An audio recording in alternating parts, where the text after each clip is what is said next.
This episode is brought to you by Progressive Insurance. Fiscally responsible, financial geniuses, monetary magicians. These are things people say about drivers who switch their car insurance to Progressive and save hundreds. Because Progressive offers discounts for paying in full, owning a home, and more. Plus, you can count on their great customer service to help you when you need it, so your dollar goes a long way. Visit Progressive.com to see if you could save on car insurance. Progressive Casualty Insurance Company and Affiliates. Potential savings will vary. Not available in all states or situations. If low energy, weight gain, or a drop in sex drive are holding you back, testosterone replacement therapy from Henry Meds may help you reclaim your edge. Their TRT treatments are backed by trusted providers who understand men's health. It's 100% online and discreet and includes free labs for a flat monthly fee. Start your journey towards strength and performance. Visit henrymeds.com/TRT to learn more and get $50 off today. Not all patients are eligible. Results may vary. Consult a healthcare provider to determine if treatment is right for you.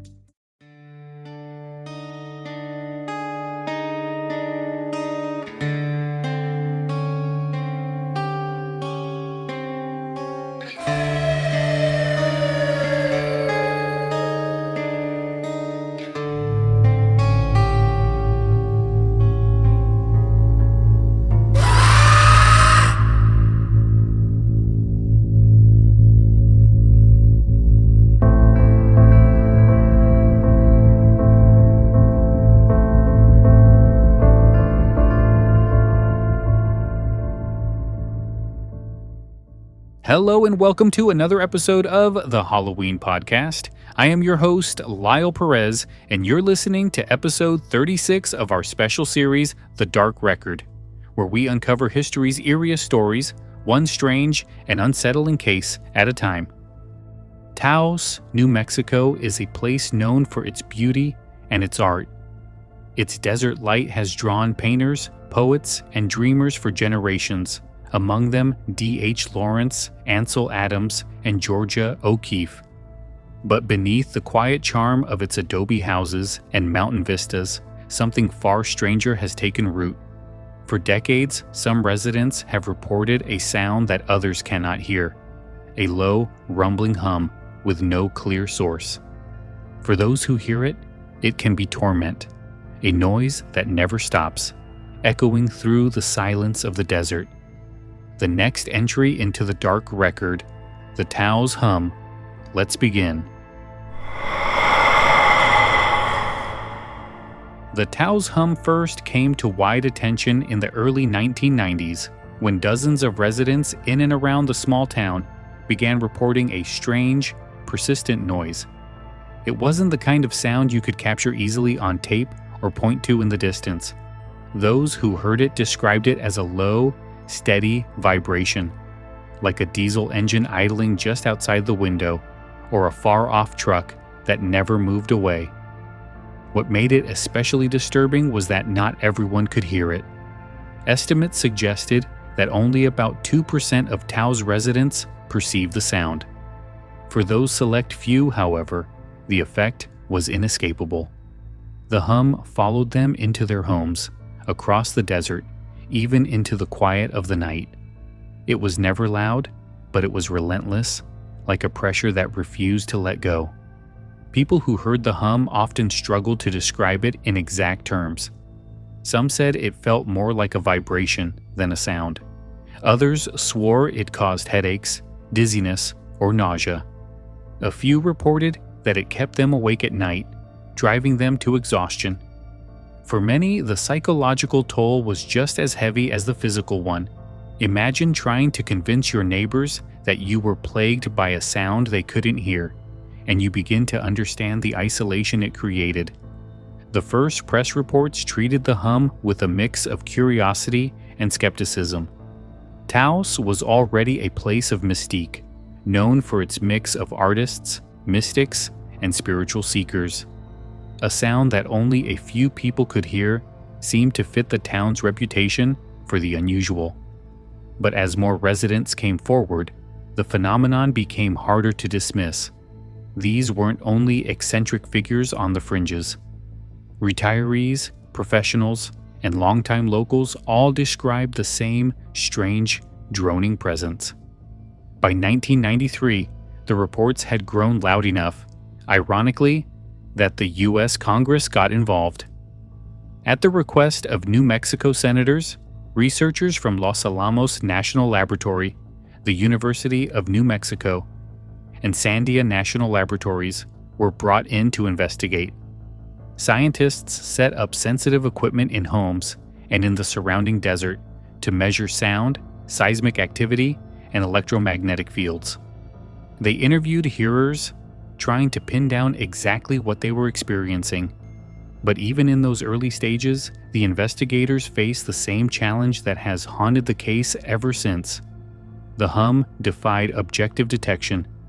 Instruments picked up normal background sounds, distant highways, industrial equipment, even the wind across the desert, but none of it matched the persistent hum that plagued residents.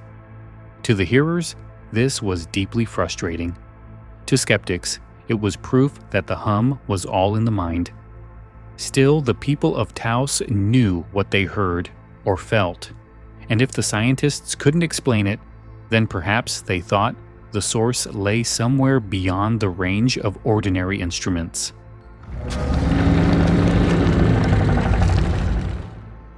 When the scientific teams arrived in Taos in the early 1990s, expectations ran high. If the hum had a physical source, surely sensitive instruments would catch it.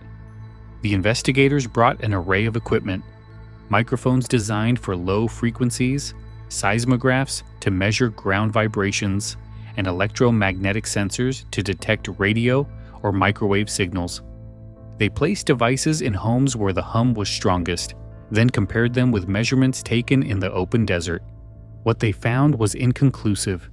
The instruments detected background sounds, as expected. Trucks on distant highways rumbled faintly, small power plants and electrical transformers gave off their usual signatures, and the Earth itself carried the subtle vibrations of a living planet. But none of these matched the description of the hum as heard by Taos residents. Nothing explained a sound that persisted even in quiet homes, at night, far from traffic or machinery. Researchers tried to narrow the reports to specific frequencies. Some hearers described the hum as being between 32 and 80 hertz, on the very edge of human hearing. These are low, droning frequencies, more felt than heard. But even when scientists produced tones in this range to compare, many residents insisted they weren't the same. The hum wasn't just a sound. It had a quality, a resonance that recordings and tests couldn't replicate. One curious detail emerged. The hum didn't appear to be universal, even in the same environment. In some homes, two people sitting side by side would give entirely different accounts. One would insist the sound was present and unbearable, while the other heard nothing at all. The instruments, meanwhile, stayed silent. Some scientists speculated the hum might not have an external source at all. It could be physiological, a quirk of human hearing. Conditions like tinnitus, which cause ringing in the ears, are common, but the Taos hum didn't sound like ringing. It was steady, mechanical, and often worse indoors than out. Another theory pointed to spontaneous autoacoustic emissions, tiny sounds generated by the inner ear itself, audible only to the person who produces them. But again, this didn't fully align with the reports. Not everyone who claimed to hear the hum had detectable emissions, and the consistency of the descriptions suggested something more than an internal illusion. Others considered environmental causes. Could atmospheric conditions in the desert amplify distant industrial noise, bouncing it off layers of air until it settled over Taos like an invisible fog? Could underground pipelines or high-voltage power lines be vibrating just enough to disturb a sensitive few? The possibilities piled up, but none satisfied the community. By the end of the official investigations, the scientists admitted they could find no consistent source. They did not call the hum imaginary, but they could not capture it. For the residents, this conclusion was as maddening as the sound itself. The mystery remained, and the questions grew louder.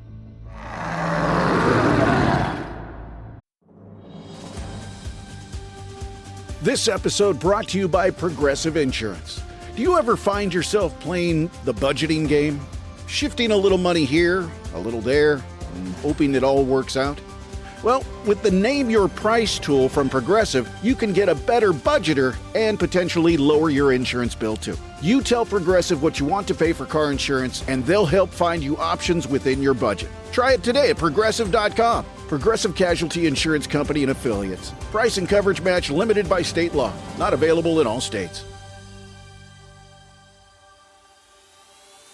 Bombas makes the most comfortable socks, underwear, and T-shirts. Warning, Bombas are so absurdly comfortable you may throw out all your other clothes. Sorry, do we legally have to say that? No, this is just how I talk, and I really love my Bombas. They do feel that good. And they do good, too. One item purchased equals one item donated. To feel good and do good, go to Bombas.com and use code AUDIO for 20% off your first purchase. That's BOMBAS.com and use code AUDIO at checkout.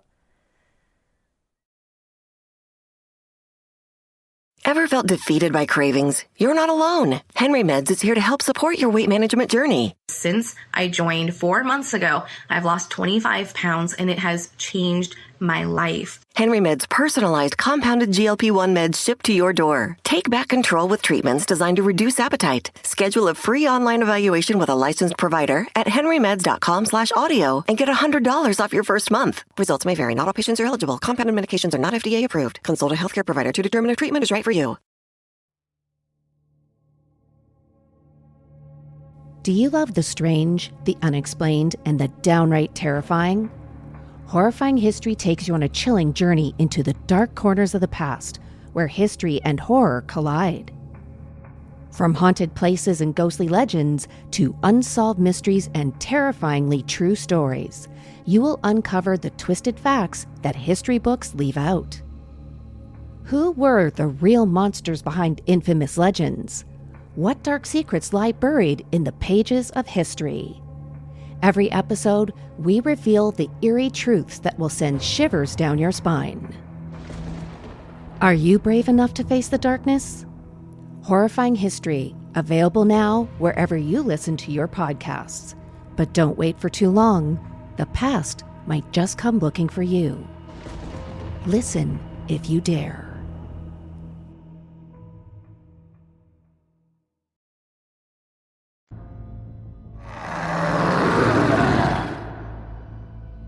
As frustrating as the Taos investigations proved to be, they also revealed something unsettling. This wasn't the only place in the world where people were tormented by a mysterious, low-frequency noise.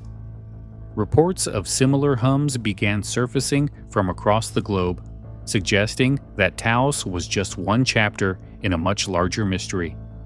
In Bristol, England, during the 1970s, hundreds of residents complained about a low, droning sound that kept them awake at night. Newspapers dubbed it the Bristol Hum, and local councils were flooded with complaints. Like Taos, the sound was never traced to a single source, though some speculated about industrial plants or heavy traffic reverberating through the city's hills. In Largs, Scotland, a small coastal town, dozens of residents described a similar throbbing noise in the 1980s. Some even moved away, unable to cope with the constant intrusion.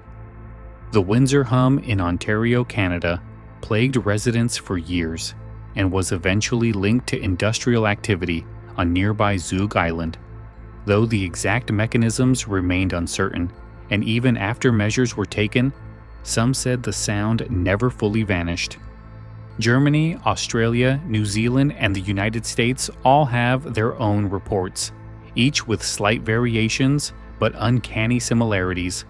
Only a small fraction of people can hear the sound. It's usually described as a droning or rumbling at low frequencies, and it often resists detection by scientific instruments.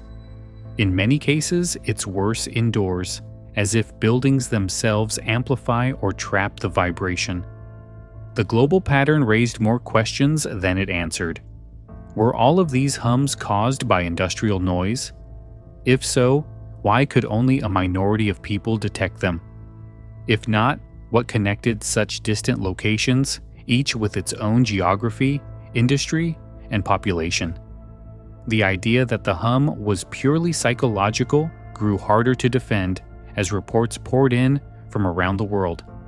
The odds of so many people in so many different places inventing the same complaint seemed slim. Instead, the hum began to look like a phenomenon that was both local and global, specific enough to haunt individual towns, but broad enough to appear almost anywhere. Taos was the most famous, but it was far from alone.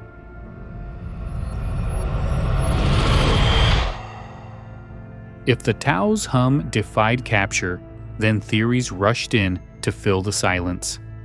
Scientists, skeptics, and believers each proposed explanations, some grounded in physics, others in physiology, and still more in the realm of the strange. One of the most common ideas is that the hum is industrial. Low-frequency noise from factories, electrical substations, or pipelines could, under certain conditions, travel vast distances. In valleys or under the right atmospheric layers, sound can become trapped and refracted, creating a lingering drone. Taos, with its mountains and desert air, could act as a natural amplifier, channeling distant mechanical noise into something a select few can hear. Another explanation points skyward. Atmospheric acoustic resonance, the same principle that makes the planet ring like a bell after earthquakes, might produce faint sounds under rare conditions. If the Earth itself can hum, perhaps Taos is simply a place where those vibrations reach human ears. Biological theories are also compelling. Some researchers believe the hum is not external at all, but a quirk of human hearing. Conditions like tinnitus usually cause high-pitched ringing, but a rare variant might create low-frequency perceptions. Others suggest spontaneous autoacoustic emissions, tiny noises generated by the ear's inner mechanics that only some people notice. In this view, the Taos hum is real to the hearer, but not external, a product of the body itself. Beyond science, more speculative ideas take hold. Some point to extremely low-frequency radio transmissions used by the military to communicate with submarines as a possible culprit. Others imagine secret experiments in mind control or new weapons testing. The hum has even been linked, in the wilder corners of conspiracy, to extraterrestrial signals, alien attempts to probe the planet with sound. And yet, psychology cannot be ignored. Once a person becomes fixated on a sound or the idea of one, the mind can amplify it. Stress, anxiety, or simple expectation might turn ordinary background noise into something inescapable. In Taos, where the hum became famous, people arriving from elsewhere sometimes reported hearing it for the first time, suggesting that suggestion itself may play a role. None of these theories fully explain the phenomenon. Each has strengths, but each also leaves gaps. Industrial noise doesn't explain why so few can hear it.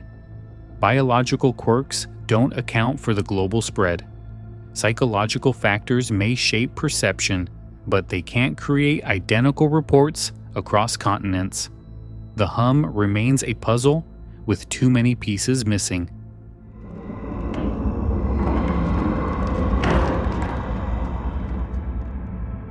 For those who hear it, the Taos hum is more than a curiosity.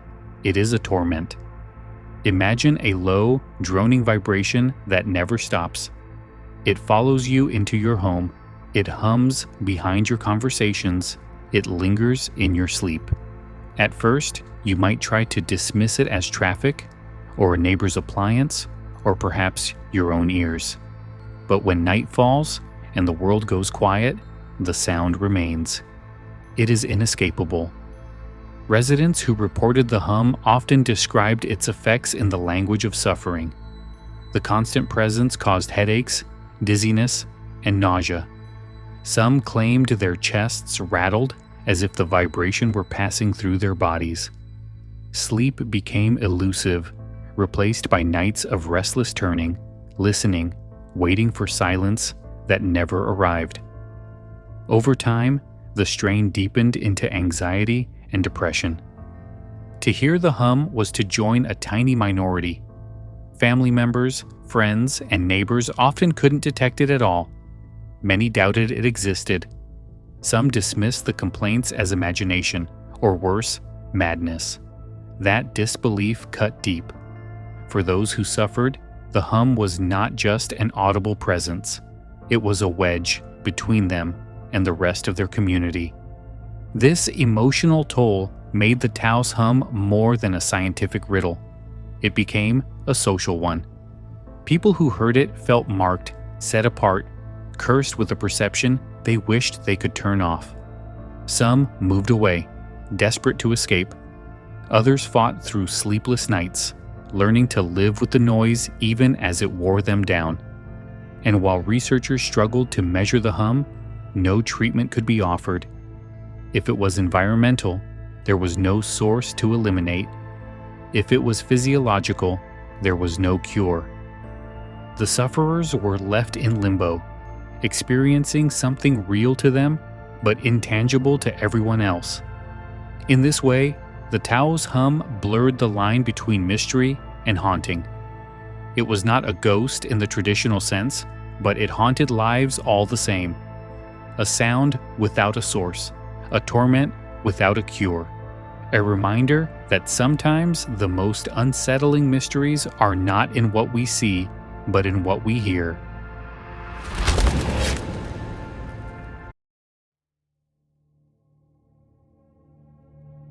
Do you love the strange, the unexplained, and the downright terrifying? Horrifying History takes you on a chilling journey into the dark corners of the past, where history and horror collide. From haunted places and ghostly legends to unsolved mysteries and terrifyingly true stories, you will uncover the twisted facts that history books leave out. Who were the real monsters behind infamous legends? What dark secrets lie buried in the pages of history? Every episode, we reveal the eerie truths that will send shivers down your spine. Are you brave enough to face the darkness? Horrifying History, available now wherever you listen to your podcasts. But don't wait for too long. The past might just come looking for you. Listen if you dare.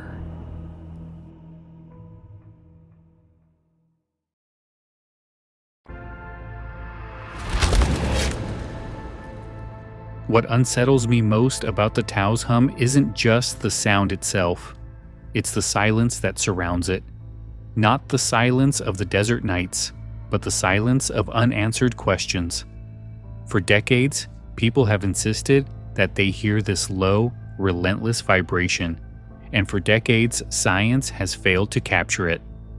That absence of explanation is where the unease really lives.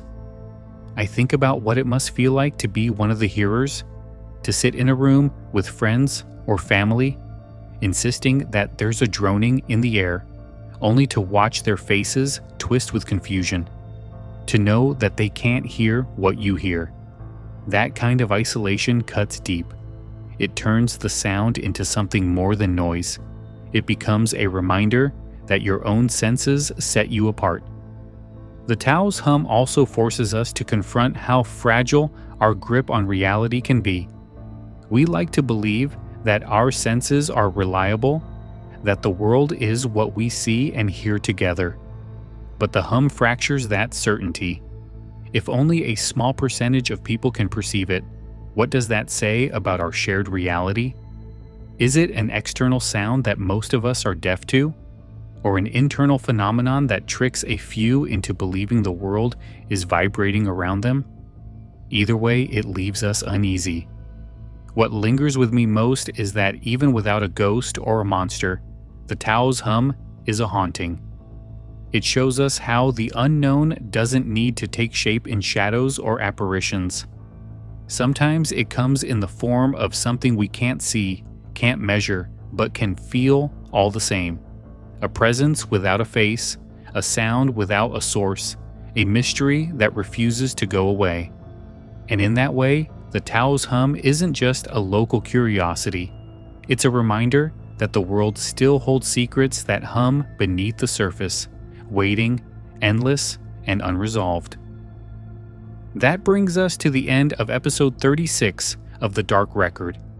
We followed the story of the Taos Hum, from its first reports in New Mexico to the scientific investigations that failed to pin it down, the global echoes of similar sounds, the competing theories, and above all, the suffering of those who cannot escape it. A sound without a source, a torment without a cure. The hum remains one of the most unsettling mysteries of modern life. Remembered, retold, and now added to the record.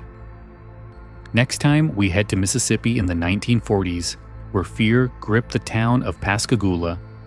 Residents claimed a prowler crept through the night, cutting locks of hair from the heads of sleeping victims. Was it a criminal, a phantom, or something stranger? We'll explore the Phantom Barber of Pascagoula. Until then, I'm Lyle Perez, and this has been the Halloween Podcast presenting The Dark Record. If you enjoyed the episode, don't forget to subscribe and leave a review. It helps keep the show alive and weird. You can also explore sources, extras, and more at our Facebook page at facebook.com/The Halloween Podcast or at our website, thehalloweenpodcast.com. Thanks for listening. Keep your eyes on the shadows. And remember, not every sound has a source, and not every silence means it's gone. Have a good night.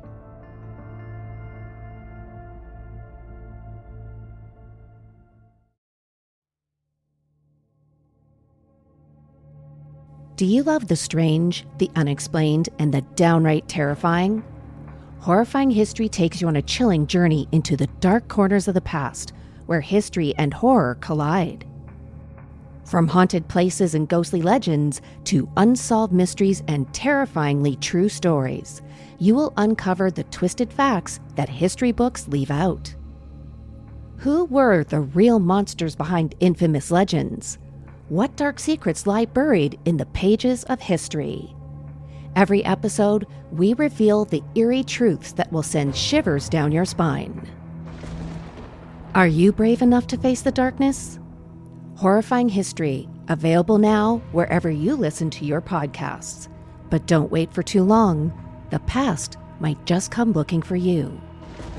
Listen if you dare.